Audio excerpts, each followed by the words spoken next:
I have discovered if one can communicate well, you certainly can build your self-confidence.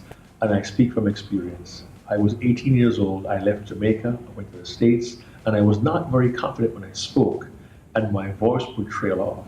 But over time and through Toastmasters, I gained that confidence to now speak clearly and believe that my voice should be heard. I think anyone who has to speak anywhere needs that level of confidence, and I certainly got that through my Toastmasters membership. Yes, one can learn these skills through a program like Toastmasters. Toastmasters not only will teach the skill of public speaking, but there's one part of the program called Table Topics, where you practice extemporaneous speaking. You're asked a question without preparation, and you learn to prepare an answer that's coherent, that's clear, and it's very effective in real life. For example, when you meet someone for the first time, and they begin to ask you questions, you learn how to respond clearly, to think on your feet, to be articulate, and to keep a conversation going. But these are all skills one can learn, and definitely you can learn those through the Toastmasters program.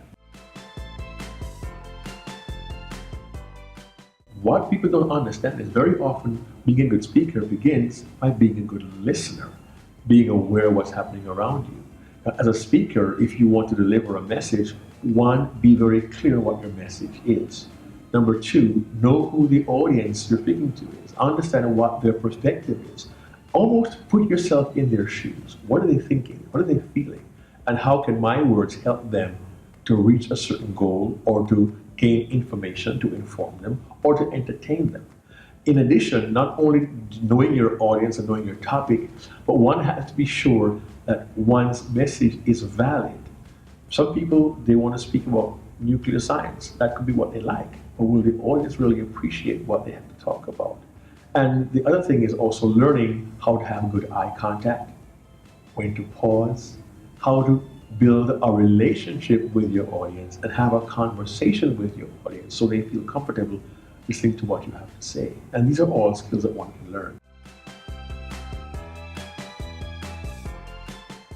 The first thing one has to do to tailor one's talk or customize one's talk to an audience is to understand who they are. For example, I have spoken now as a professional for over 20 years.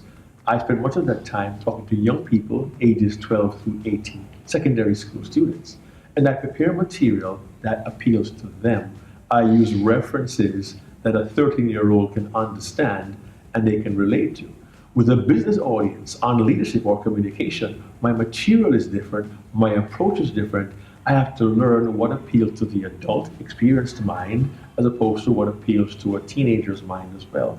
So a lot has to do with research. How well do you know your audience? Find out what's important to them, and then customize and tailor your remarks to meet their need. Definitely, I have learned that good leaders not only speak well, but they've learned to listen and pay attention and to be aware of what's going on around them, to find out who their subordinates are, what they think, and what opinions are important to them. Great leaders know how to build great teams. I've discovered that in my talks across 5 continents, and it's not just a one-track mind way of thinking. It's how can my team accomplish a goal together, and how can I lead them down that path to get success. The key is in the research. What are key points that are important to each audience? For educators, it's how we reach our children. For truckers, it's how do we manage our regulations so we can bring our product safely from point A to point B on the road. And I insert references to which they can appeal. When I discuss teaching, I mention my mother, who was a school teacher, my son, who was a school teacher. I make references that connect to that particular audience. So the key is using research to find out industry standards, industry language, industry jargon that will appeal to that particular industry, and they'll know you've taken time to find out about them, and they will listen to you when they believe you're investing your time to serve them well. Because to me, as a speaker, I'm a servant to my audience.